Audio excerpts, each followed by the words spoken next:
अस्सलाम वालेकुम फ्रेंड्स, अल्लाहुम्मा सल्ली अला सय्यिदना मुहम्मद व अला आलि Muhammad. Hope you are doing well. देखें, आज बहुत ही इंपॉर्टेंट टॉपिक हम डिस्कस कर रहे हैं और यह हर एक पेपर में आता है, ये बात जहन में रखिएगा।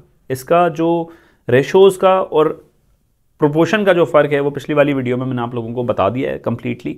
आज हम लोग प्रोपोर्शन के अंदर घुस के उसको समझेंगे कि होती क्या है। तो प्रोपोर्शंस आती हैं तकरीबन दो तरीके की, एक होती है डायरेक्ट प्रोपोर्शन और एक होती है इनडायरेक्ट प्रोपोर्शन, और इसी से रिलेटेड सवालात आते हैं। तो देखते हैं हम कैसे करते हैं। और ये बात याद रखिएगा कि हर एक टॉपिक के हमने वो सारे एस्पेक्ट्स कवर कर लेते हैं जो कि पेपर्स के अंदर आते हैं।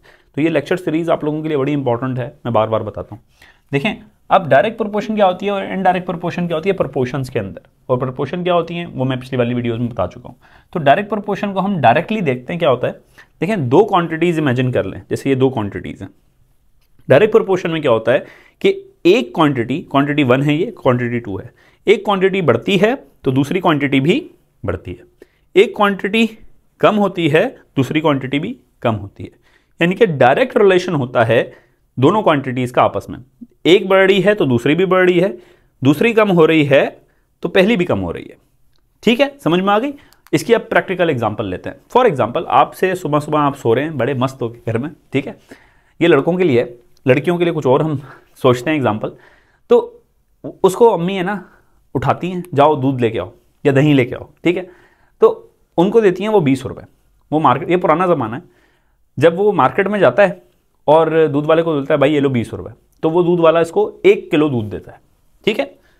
अगले दिन वो सो रहा होता है, फिर अम्मी उठाती हैं और बोलती हैं ये लो 40 रुपये, पहले 20 रुपये दिए थे अब 40 रुपये दे रही हैं, जाके दूध लेके आओ। अब वो दुकान वाले के पास जाता है, 40 रुपये देता है, तो दुकान वाला कितने किलो दूध देगा? 2 किलो देगा। यानी कि जब पैसे बढ़ गए दूध भी बढ़ गया। अगर अम्मी 20 रुपये की जगह 10 रुपये देती तो आधा किलो देता। तो व्हाट इट मीन्स कि एक क्वांटिटी बढ़ाने से, पैसे बढ़ाने से दूध भी बढ़ गया, तो ये डायरेक्ट हुआ। पैसे कम करने से दूध भी कम हो गया, तो ये डायरेक्ट रिलेशन के या डायरेक्ट प्रोपोर्शन के सवालात होते हैं ऐसे, ठीक है। अब इसकी एक और एग्जांपल भी यहां पर देख लें। एक देखें, क्वांटिटी 1 है, बढ़ रही है तो क्वांटिटी 2 भी बढ़ रही है।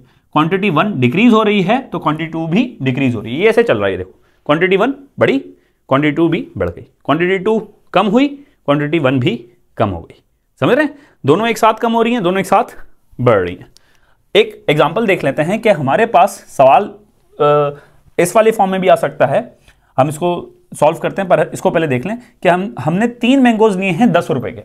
कितने मैंगोज लिए हैं? 3 मैंगोज लिए हैं 10 रुपए के। तो 6 मैंगोज कितने के होंगे? तो इसके लिए हमेशा एक बात याद रखना, बस ये छोटी सी चीज समझ लो मेरी, कि आपने क्या करना है, जो चीज मालूम करनी है वो पहले रखनी है, ठीक है। और डायरेक्ट प्रोपोर्शन में ऐसे 2 एरोज बना देना। पहले क्या मालूम करना है? हमने मैंगोज मालूम करना है ना, ठीक है। सॉरी, यहां पर हमने पहले क्या मालूम करना है दोस्तों? RS मालूम करना है, ठीक है। रुपीज मालूम करना है, रुपीज मालूम। तो मैंने पहले रुपीज लिखा, मेरे पास क्या दिया हुआ? 10 रुपए हैं, नीचे हमने X लगा दिया। ये इसका इक्वल टू का साइन लगाएं या 2 कॉलन लगा दें। फिर आपने मैंगोज लिखे, तो कितने मैंगोज हैं? पहले 3 और दूसरे क्या हैं? 6। फिर क्या किया आपने? देखें, ये नीचे से स्टार्ट हो रहा है ना, ये नीचे से स्टार्ट हो रहा है। फिर आप क्या करेंगे कि X को ऊपर लिखेंगे क्योंकि नीचे से यहां से स्टार्ट हो रहा है एरो, ठीक है। 10 को नीचे लिखेंगे, ये इक्वल टू का साइन बन गया। यहां पर 6 पहले लिखेंगे क्योंकि ये नीचे से स्टार्ट हो रहा है, फिर 3 यहां लिखेंगे। इसको जब आप क्रॉस मल्टीप्लाई करेंगे तो क्या बन जाएगा? ये कुछ ऐसे बन जाएगा, X इक्वल टू 60/3। तो इसका आंसर आएगा 20। ठीक हो गया। ये होता है डायरेक्ट प्रोपोर्शन को सॉल्व करने का तरीका, बहुत आसान है। इनडायरेक्ट को कैसे सॉल्व करते हैं और इनडायरेक्ट होती क्या है अब ये समझो। एक क्वांटिटी है, अब इनडायरेक्ट समझा रहा हूं, डायरेक्ट हो गई खत्म। इनडायरेक्ट क्या है कि एक क्वांटिटी बढ़ी, दूसरी क्वांटिटी कम हो गई, दूसरी क्वांटिटी बढ़ी, पहली क्वांटिटी कम हो गई। यानी कि ये एक के बढ़ने से दूसरे पे इनवर्स इफेक्ट आता है, ये नीचे चली जाती है, ठीक है। इसके प्रैक्टिकल एग्जांपल देखो।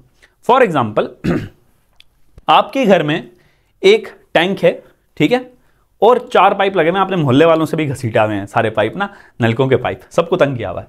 4 पाइप हैं और 10 मिनट में आपका टैंक फिल हो रहा है। अगर मैं कहूं कि भाई हमने टैंक जल्दी फिल करना है, तो मैं क्या करूंगा? क्वांटिटी जब मैंने कम करना है टाइम, तो मैं पाइप्स की क्वांटिटी बढ़ा दूंगा, ठीक है। तो ये हो गया इनडायरेक्ट रिलेशन। इसको कैसे सॉल्व करते हैं कि पाइप थे 4, टैंक था 10 मिनट में फिल हो रहा है। जब मैंने टैंक 2 मिनट में फिल करना है तो मैं पाइप क्या करूंगा? बढ़ा दूंगा ना। अब इसको कैसे सॉल्व करते हैं? पाइप फाइंड करने थे ना मैंने, तो पाइप पहले लिखे मैंने, 4 पाइप में, नीचे x आया, फिर मैंने टाइम फाइंड करना है टैंक का कितने देर में होगा, फिर मैंने टैंक लिखा। ठीक है, फिर इसको कैसे सॉल्व करूंगा मैं, यहां से देखो x यहां से स्टार्ट हो रहा है ना, ये स्टार्ट कहां से है, तीर यहां से, तो पहले x लिखा मैंने, फिर लिखा 4 इजिकल टू, फिर देखो ये ऊपर से ऐसे एक ऐसे किया है, यहां पर एक तीर ऐसे आया है, तो ये जो ऊपर वाला तीर है कहां से स्टार्ट हो रहा है, 10 से, तो 10 पहले ऊपर लिखूंगा, फिर 2 नीचे लिखूंगा। इसको आप क्रॉस मल्टीप्लाई करें, ये बन जाएगा 40 डिवाइडेड बाय 2, इसका भी आंसर आएगा 20। क्या आंसर आएगा दोस्तों, 20। ठीक हो गया, तो यहां पर सॉरी इसका आंसर आएगा, हाँ 20, इसका आंसर आ जाएगा 20, क्योंकि 4 को आप 10 से करेंगे 40 डिवाइडेड बाय 2, 20 आंसर आ गया। ये हो गया क्या, इनडायरेक्ट रिलेशन। तो इसकी एक और एग्जांपल ले लें कि 10 मजदूर हैं, कोई वो एक काम कर रहे हैं, काम कोई भी हो सकता है, बिल्डिंग बना रहे हैं, तो वो 10 मजदूर 10 दिन के अंदर बिल्डिंग बनाते हैं। अब कोई एक कॉन्ट्रैक्टर आया और उसने कहा भाई अब मजदूर बढ़ा दो, तो काम कितना हो जाएगा, कम हो जाएगा। तो ये भी हुआ इनवर्स रिलेशन। तो एक मजदूरों की क्वांटिटी एक है और टाइम दूसरी क्वांटिटी है, जब मजदूर बढ़ रहे हैं तो टाइम कम हो रहा है। ठीक है, तो ये हो गया इनवर्स रिलेशन। तो डायरेक्ट रिलेशन और इनवर्स रिलेशन की पहचान आपको पता होनी चाहिए, और उनके फॉर्मूला देखें क्या है कि जो डायरेक्ट है वो दोनों तीर ऊपर जाएंगे, पहले हम वो लिखेंगे जो हमें पता करना है। ठीक है, और इनवर्स रिलेशन के अंदर एक तीर स्टार्ट वाला ऊपर जाएगा और दूसरा नीचे आएगा, पहले वो क्वांटिटी लिखेंगे जो हमने पता करनी है। ठीक है, अब इसका एक प्रैक्टिकल एग्जांपल देख लेते हैं, जो जैसे पेपर में एग्जैक्ट क्वेश्चन ऐसे ही आते हैं, तो आपने कैसे सॉल्व करना है। देखने कह रहा है कि 16 मैन डिग अ डिच इन 10 days। 10 बंदे हैं, 16 बंदे हैं जो कि एक खड्डा कर रहे हैं 10 दिन में। The number of man required to complete the job in half of the time. Half of the time क्या मतलब हुआ, मतलब आधे टाइम के अंदर, टाइम दे दिया उसने आधे टाइम के अंदर, तो 10 दिन का आधा क्या होगा, 5।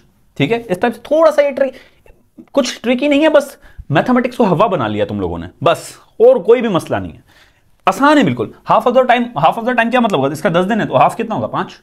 ठीक है, अब देखो मालूम क्या करना है, नंबर ऑफ मैन मालूम करना है। तो क्या चीज मालूम करनी है, नंबर ऑफ मैन। तो पहले मैन एम लिखा मैंने, दूसरा क्या है, डेज है। ठीक है, तो मैन पहले कितने दिए मैं, 16 मैन दिए मैं, नीचे एक्स लगा दिया क्योंकि मुझे पता ही नहीं है कितने। ठीक है, दूसरा क्या है, डेज, तो 10 डेज पहले आए भाई, दूसरा क्या है, हाफ ऑफ डेज। अब देखो ये डायरेक्ट है या इनडायरेक्ट है, कह रहा है कि 16 मैन डिग कर रहे हैं 10 दिन के अंदर, तो हाफ डेज के अंदर कितने मैन डिग करेंगे।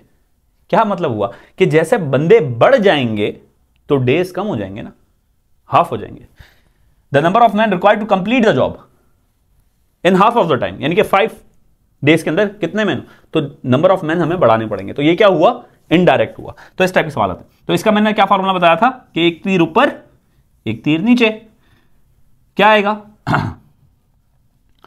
x divided by 16 is equal, तो इसका क्या आंसर आया, 32। अब दूसरा सवाल देखते हैं।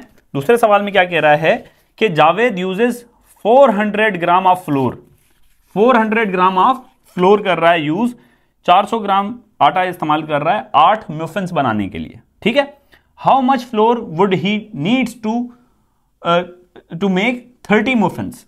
तो अब जब 400 ग्राम कर रहा है 8 बनाने के लिए, तो 30 बनाने के लिए क्या ज्यादा लगेगा ना आटा, मतलब जब मफिन्स बढ़ेंगे तो आटा भी बढ़ेगा।